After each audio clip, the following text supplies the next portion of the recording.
I'm Matt Dixon, and welcome to the Purple Patch Podcast. The mission of Purple Patch is to empower and educate every human being to reach their athletic potential. Through the lens of athletic potential, you reach your human potential. The purpose of this podcast is to help time-starved people everywhere integrate sport into life. So you've got your strength training, you've got stress levels and inflammation, you've got the myriad of supplements that are available, foods that you need more of, maybe foods that you need to limit, red flags to course correct in your health and performance. There is a lot to consider. It's almost impossible to keep up, but knowledge is power. And with the assessment of your biomarkers combined with the insights and recommendations from the team at Inside Tracker, what you get is focus. You get precision, as well as trackable metrics to ensure success and improvement for sports performance, health, and of course, longevity. It's a great tool that I use, and you might consider it too. You don't even need to be a Purple Patch athlete to do so.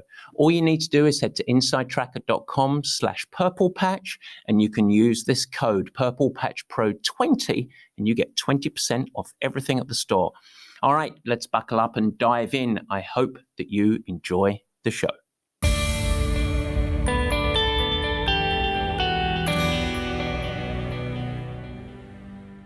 And welcome to the Purple Patch Podcast. As ever, your host, Matt Dixon.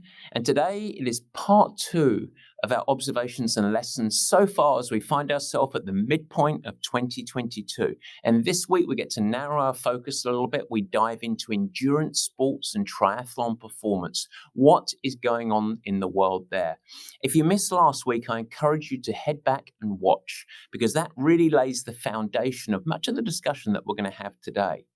With that groundwork, we can get a little bit more laser focus. We are going to dive into sports performance. Now, remember, 2022 is our first year back after 2 years that were completely disrupted by the pandemic.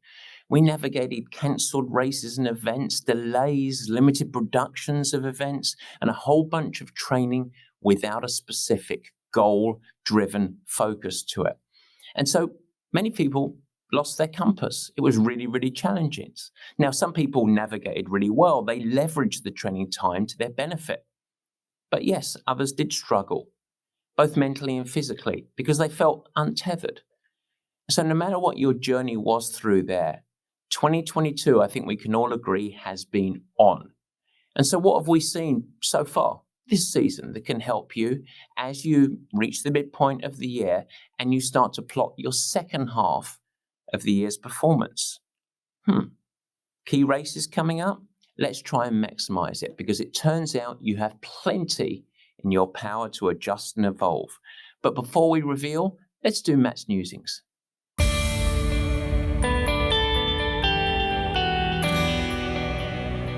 Yes, Matt's newsings. Here we go. A few updates for this week, gang. And there is a lot of travel going on. But for folks in the Bay Area, the Purple Patch Center, the Performance Center in San Francisco, is open. A good reminder, and you don't need to be a Purple Patch athlete to leverage the coaching and services there. What have we got under this roof as we sit in here right now? We've got sweat testing and consulting so that you can dial in your fueling and hydration needs for races in all conditions, especially, of course, the heat. We've got bike fitting services with the guys from IOG Bike Fitting. Yes, the best in class, specific for triathlon, road cycling, gravel, mountain biking, whatever your vehicle of choice. You get to leverage and get as comfortable and as powerful and, of course, as aero as you would need in there. Ivan O'Gorman and the team are here every single month, so don't miss out on those guys. We've also got orthopedic massage. Yes, the team from Sports Medicine Institute, commonly known as SMI. They lead all of the athletic training and support for various professional athletes, as well as the teams at Stanford University. And of course, last but not least, most importantly perhaps, we have in-person coaching. Sessions around bike training, small group strength. And guess what? You can even participate in those sessions remotely. Yes, anyone. You don't even need to be a Purple Patch athlete. You can attend these coach sessions because they are all video enabled. Good fun. And of course, you get to receive feedback as you're riding on your bike trainer at home, because we have our two-way portals. And not only can you see me and the other coaches, but almost scarily, we can see you. It's a tremendous amount of fun, a lot of entertainment, but most importantly, it is your biggest bang for your buck so far as training. If you want more insights here, head to the center tab at purplepatchfitness.com, or of course, you can always reach out to learn more. Just ping us an email at info@purplepatchfitness.com. And now, under that banner, I do want to point out one other thing that is coming. I just want you to mark in your calendars, we are going to have a really enjoyable and impactful launch party. September 29th is when we have it penciled in. We're going to do a lot of activities. It's going to be live at the center, and you can come see the center for yourself here in San Francisco. You'll also be able to tune in remotely. Details of that coming. Just make sure that you got your pencils nice and sharp, because it is something that you won't want to miss out. All right. Now, I think that's going to do for this week. We want to get going, and we've got a real cracker for Barry. Bring out the ukulele. Yes, indeed. It is time for Word of the Week. We like the way he thinks, serious with a wink. Let's open the book, it's time to take a peek. It's the dictionary word of the week. It is Word of the Week, and the word this week is and. All right, this one is for the coaches out there and probably the leaders. And this is something that I'm actually drawing from something else, because I read this the other day and it really resonated and I wanted to share it. You might want to think about integrating some of the language that I'm just about to talk about when you're discussing it with your athletes, your kids, your employees. So where did I read what I'm just about to outline to you? Health coach Sonia Looney. Very good. You can check her out at sonialooney.com. But here is what she had to say. And I'm going to read this verbatim here. When we connect two phrases with the word but, it de-emphasizes the first phrase. It's very true. So I'm going to read out a couple of examples here to make the concept more concrete. You ready? Good. I know you want to go to the park, but we have to put our jacket on. Let me rephrase that.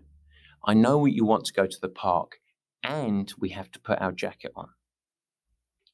I know you want to watch a cartoon, but we're going to read a book instead. I know you want to watch a cartoon, and we are going to read a book. You did a great job cleaning the kitchen, but we've got a lot more work to do. You did a great job cleaning the kitchen, and we've got more work to do. It's simple and it's important. Take it and run with it. Thanks, Sonia. And with that, and is our word of the week. And we can move on. Let's get into the lessons. Barry, it's time. Yes, it is the meat and potatoes.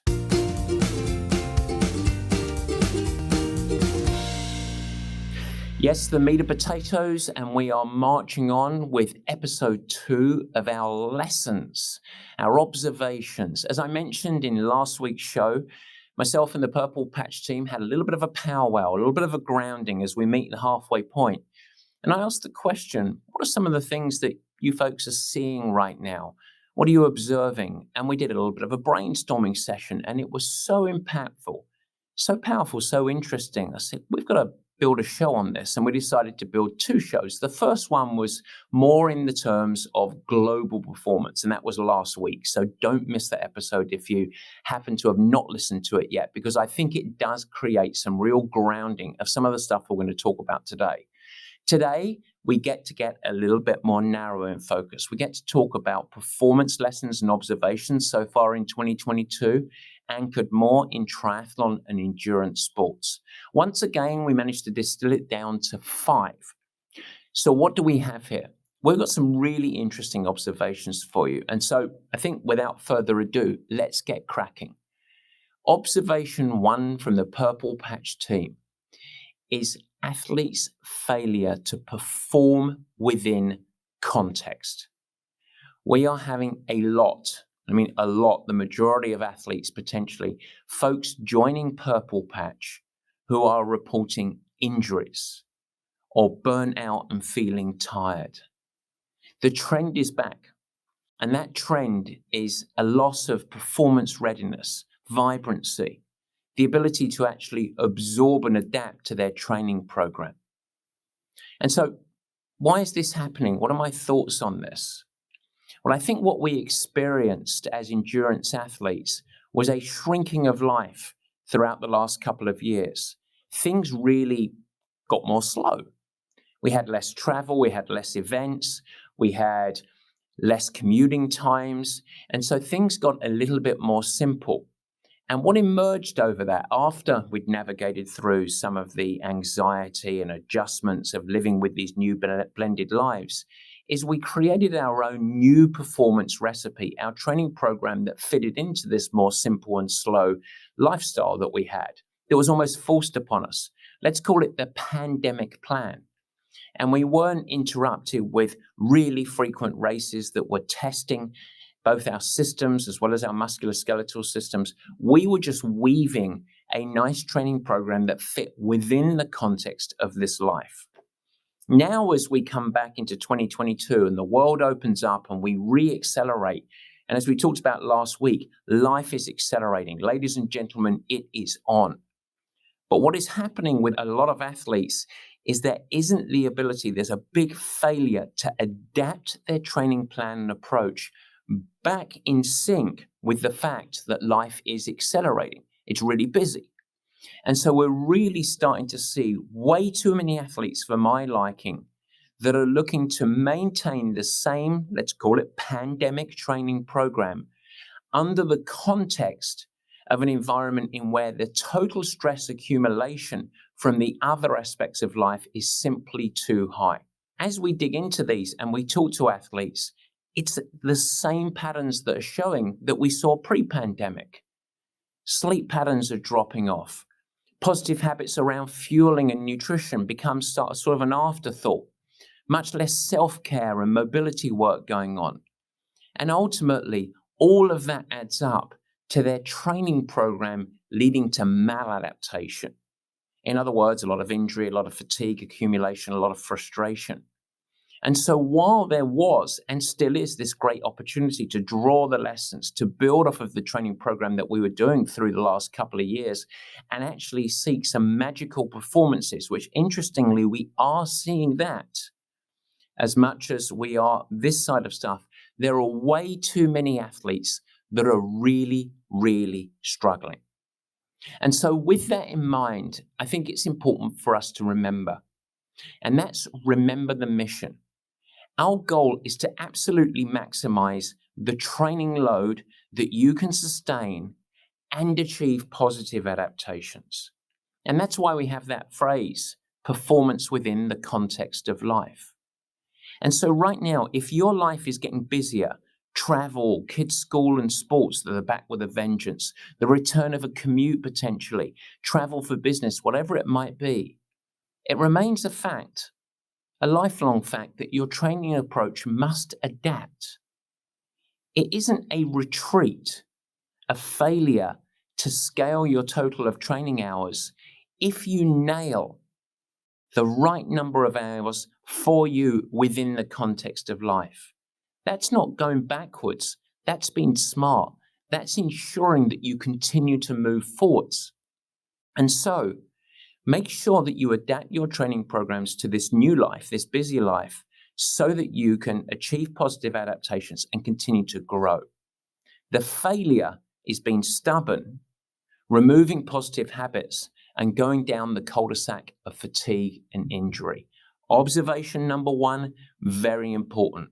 Don't forget that as a time-starved athlete, the very worst barometer of your training success is the accumulation of weekly training hours. It just doesn't make sense in the fabric of your living, breathing, chaotic, very busy life.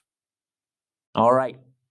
Observation two. This one goes off of that trend a little bit, but is one that I'm really excited about sharing with today. Let's call it the fueling and hydration revolution. So in order for us to discuss this, I think first I need to go back 4 or 5 years. And When I reflect on my coaching, as well as the advice and coaching of many performance experts out there, nutritionists, hydration experts that spent their whole life anchoring their education and their guidance around helping athletes perform in endurance sports. If we go back and reflect 4 or 5 years ago, there was a common consensus, myself included, that would encourage athletes to try and consume the minimal amount of calories that they could consume over the course of their race so that they could prevent or at least stay off the GI distress that was really, really common for athletes. And the thinking was really sound at that time. We knew through research, or at least we thought we knew, that the body can only absorb about 60 grams of carbohydrate every hour. And we were looking to consume as many calories as we could, but we also knew that the thing that unhinged so many athletes' performance was GI distress, because they were doing their exercise in environmental stress, often heat, etc., humidity, but also the stress of the competition was really challenging. And so I would encourage people to take the minimal amount of calories to support the effort of the day. It is a complete revolution. And it is backed in first observational research and now peer-reviewed research. The biggest change that we have seen as racing has come back on and people have done homework and started to really look at this peer-reviewed research as well, is the simple fact that not only can athletes consume more calories on an hourly basis, but on top of that, it has a material imprint on their performance levels. So quite commonly at the elite level, we are seeing athletes consuming 90, 100, 110, 120 grams of carbohydrate every hour. And in order to do that, they're supporting themselves with a lot of fluids, electrolyte focused. And so I think that there is a real revolution occurring and a paradigm shift of our understanding around what it takes to successfully fuel longer endurance sports. And so that becomes a really important consideration because we need to find, pardon the pun, the recipe of caloric mix that works for you so that you can make sure both emotionally and practically you can continue to consume the calories that will actually amplify your performance. You need to think strategically around how you're going to consume those calories. And it tends to be as we march through to the higher caloric concentration, that it seems best to separate out your calories from your fluids, your hydration, your electrolytes. And thirdly, you need to actually put it into practice with some real simulation, making sure that you are training your gut to be able to absorb more, but also practically go through various experiences in training so that when you show up on race day, it's not guesswork. But this is something that actually has a real imprint on not magnifying performance, but instead think about it another way, having it as an essential part of your program so that your trained potential can be met on race day. So it's not about getting 103% of your race day performance. It's getting to your potential. And fueling and hydration is always been important. But I think that there is a seismic shift going on of our understanding of what we can actually do and how it actually does enable you to get closer to your trained potential. And so that is observation number 2. Super. Shall we move on? I think we should. Observation number 3. The power of the soul filler. The soul filler. What's he talking about here? And so if I think about the time-starved athlete, obviously someone that has a really busy life, often a really busy work with a bunch of deadlines, requires a lot of focus, quite often has a partner or a family that's consuming a lot of their life, a lot of dedication they want to be present for, and then into that big chaotic mix, before we even think about things like travel for work, etc., we are looking to integrate training and all of the associated positive habits into that mix. Super. That becomes really important. But as I talked about in prior mistakes, Too many coaches and athletes think that all of the hours of training, it doesn't matter whether you're doing 6, 10, 14, 20 hours a week, it's impossible, I think, for the time-starved athlete to apply full focus and presence to every single training session. And as we've gone through this year and we emerge back to a more busy schedule again, while we're juggling more things in life, we really started to understand just how powerful it is to have some of your training sessions be what we label soul fillers. What I mean by a soul filler is one that actually carries very little structure. It's very simple. Let's do it. A 40-minute easy soul-filling run, a 30-minute easy swim, an easy spin that's a soul filler for 30, 60, 90 minutes, 2 hours, whatever it might be. But the key is that we are giving agency to the athlete in which you can actually use this as a tool to both continue on something really positive if life has got in the way and you are mentally and systemically not ready to take on maybe some hard intervals of one day, but also on a day-to-day and week-to-week basis, have a certain percentage of your training actually play a role in life as a decompressor, a little bit of me time, a little bit of protected time where you do something that's enjoyable, hopefully in nature, and you're not focused on your phone, you're not available for meetings, but you're just actually decompressing. And while you're doing it, you're very gently building cardiovascular conditioning, muscular tissue resilience, etc., etc. And that soul filler becomes really, really important. Case in point, we just had an athlete who just last week, I just had a terrible weekend. I had such a struggle. It was really, really challenging. I'm not sure what happened, but I was just awful. You gave me those intervals to do and I did them on the bike and I just had nothing and I was empty and I ran off the bike and I tried to nail down the efforts and I just felt like a donkey dipped in cement, borrowing my saying there. Well, when you dig further into that athlete's life, his teenage son had just rolled his car.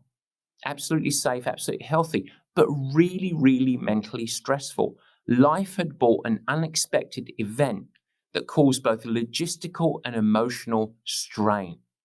And his body, when added to the demands of work and the prior training, it wasn't ready to nail.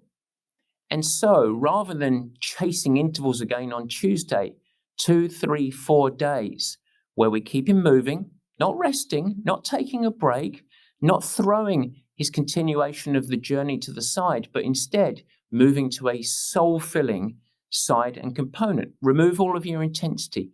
Go out, have some protected me time, enjoy yourself. Go and run in the trails for 40 minutes or 50 minutes.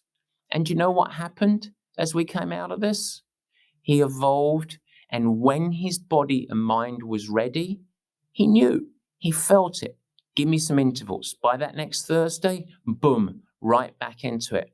By giving yourself agency to have a continuation of the program while maintaining a really calm focus is incredibly powerful.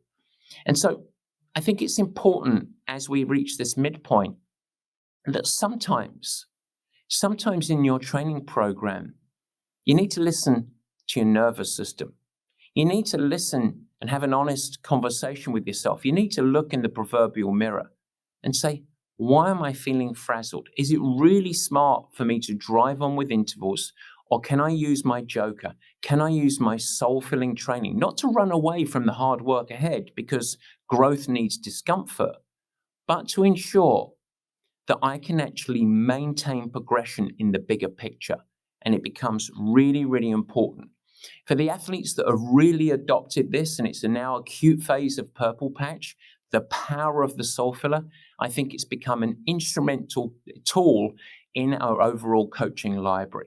And with that, suddenly, we're 3 lessons down. All right. And so we've got 2 to go. So observation number 4, the performance train is leaving the station. What do I mean by that? Well, again, let's go back to the last couple of years. That massive change that we went to that was absolutely forced on us. Boom, it was a shock to many. And that shock rattled people But it also caused a reckoning, a real reckoning for many people, because they started to become aware of their approach to sport, their approach to performance. And after the initial navigation and management and turbulence that so many people went through, they actually had the opportunity to put a stake in the ground, to actually revisit how they approach their performance in their sport. And many of them leveraged that opportunity, and out of it grew an evolved mindset. And it was great. Many people had a wonderful couple of years of fitness development, prioritizing sleep, ensuring that you had a renewed interest in fueling and eating really well. Daily hydration was less of a focus. Life slowed down a little bit, and so it gave us capacity and agency to actually think about these things. And so many conversations were had with myself and the Purple Patch coaches of, this is the new way. Goodness me, I'm never going to go back to what I was doing before. Well, as we emerge back to full steam living, and of course full steam racing that's going on, there's a real polarization. There is a fork in the road on the performance train. There are those who adapted, who evolved, and who went on to really attack their training and performance through a new lens within the broader context of life. And then there were everyone else who simply returned to their old ways and old habits. And what we're really starting to see emerge, particularly through the spring and into the summer, is a stark difference in performance level. But more than that, we're seeing a difference in happiness, in the ability to actually successfully sustain training, to actually be encouraged and fresh and excited about racing, without feeling once again like it's a monkey on the back. And so I think as we meet this midpoint here, over the coming months and even extending into the years, I think that we're going to start to see a paradigm shift. And that paradigm shift is going to be anchored around how we train for endurance sports within a time-starved life. I think the smart will adapt and improve across their health. They're going to be the ones getting the great results. The stubborn are the ones that are going to go right back to their old habits and become dinosaurs of old failed approaches that ignore total stress accumulation. It's not just about your training plan. It has to fit within the context of life. And so as we sit right now at the midpoint of 2022, if you don't want to get left behind in the performance revolution that is happening right in front of your eyes, I think it's time to take stock. I think it's time to adapt your approach. Draw the lessons of the last couple of years that were full of horror and angst and anxiety, but also a great opportunity to imprint some really positive habits and a more pragmatic and smart approach to your overall training. Now, a lot of this opportunity is actually anchored in goal setting. And I think that this is the sister with observation number 4. If you want to evolve, it's important that we create a compass, a lightning rod for why you're doing what you're doing. And so I really encourage you, if you are starting to feel an accumulation of fatigue, the sport is a monkey on your back, you're having a hard time sustaining your training program while juggling all of the other components of life, it's a great time at the midpoint of this year to come back to your why. Folks are ungrounded and rudderless. Life is accelerating, and so it brings up and bubbles up the importance. Why am I actually doing this? Why am I dedicating this part of my life, not just to get ready for Ironman X, Y, and Z or marathon, yada, yada, yada, but actually, why am I doing this? And it's incredibly powerful to have a goal, a mission and an understanding, and actually understanding, what does success look like for me? Is it just crossing a finish line? Is it qualifying for a world championships? Or is it amplifying your life, being able to show up into the workplace and to your family and friends as a better version of yourself? Whatever your purpose is, come back to that. And from that, build it. Build it. Build your approach and be smart and pragmatic. And so suddenly, we're almost there. 4 observations down. What is our 5th and final observation of 2022 so far? Well, it's very specific to endurance athletes, this one, but in fact, it's also specific to the broader population. Folks, observation number 5, we are humans. Yes, we are. And we are social beings. Endurance sports globally tend to be solo sports, but we know that they are amplified in the results that people get and the performance levels achieved when that athlete is a part of something. They have a sense of belonging. They have the opportunity to share the journey. And it's become really, really obvious to us that part that was stripped away over the last couple of years is absolutely central to the most successful athletes that we have. And we see it through various vehicles right now. The first and most obvious is our video coaching. We have both on-demand and live video coaching, strength and bike sessions. And when we navigate those bike sessions and those strength sessions, and we all do it together, suffer together, it's really hard, but tie the knots together and go through and build success and victories and discuss afterwards. It makes the meaning of those intervals that we do mean something more, because we're going on the journey with other people. And what we're starting to see is that is really important. Higher engagement around discussions. It might be complaining sometimes, it might be celebrating, but actually connecting around training sessions. In our training camps, people where we open up a training camp, sign up and having the really meaningful conversations and realizing how important, beyond the training, the education, the upskilling, but the dinners are. The opportunity for us to share our stories, ask questions of each other, peer-to-peer, peer-to-coach, and make sure that we are growing as human beings well beyond just doing the work. It amplifies your sporting results and it amplifies your life. And that's a really good thing. And we are seeing that all the way through the program. The thirst and the importance placed around community. We are social people. And the great thing about this is that I think that there is a single thing that unites all of us. All of you guys, the audience, with all of us at Purple Patch and all of the other coaches out there.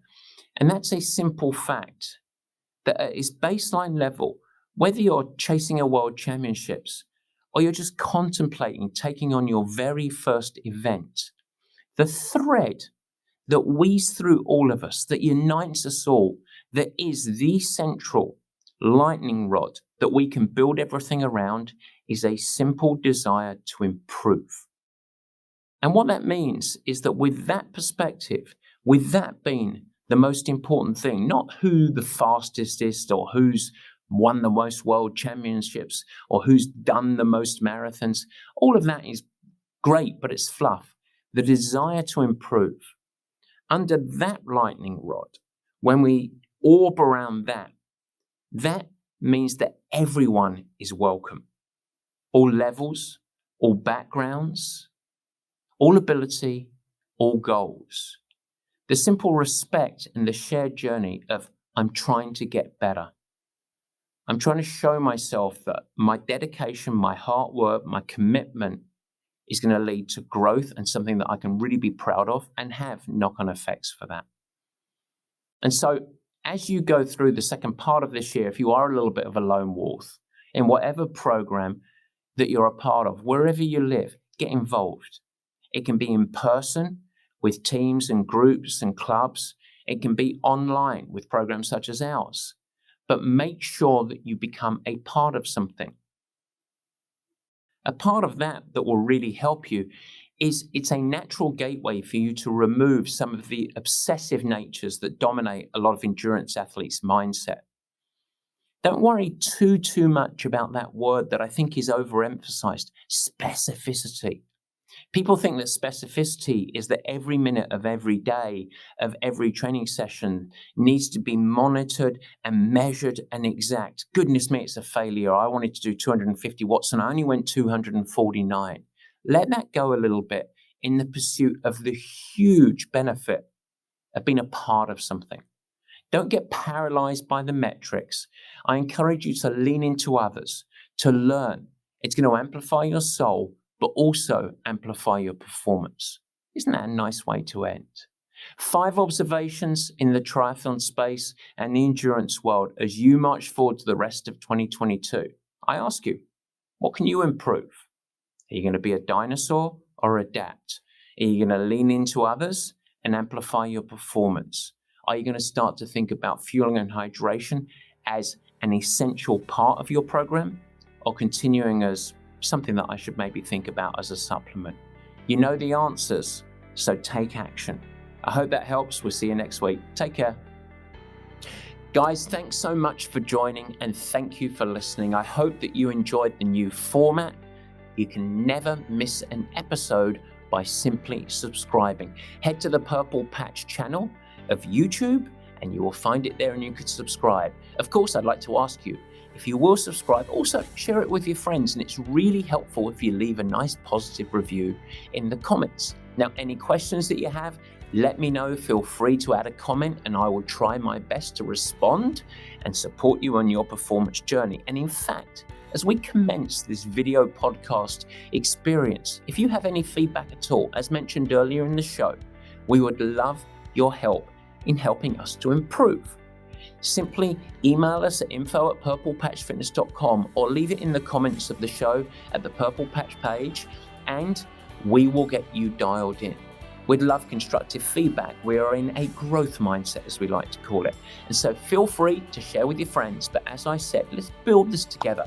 Let's make it something special. It's really fun. We're really trying hard to make it a special experience. And we want to welcome you into the Purple Patch community. With that, I hope you have a great week. Stay healthy.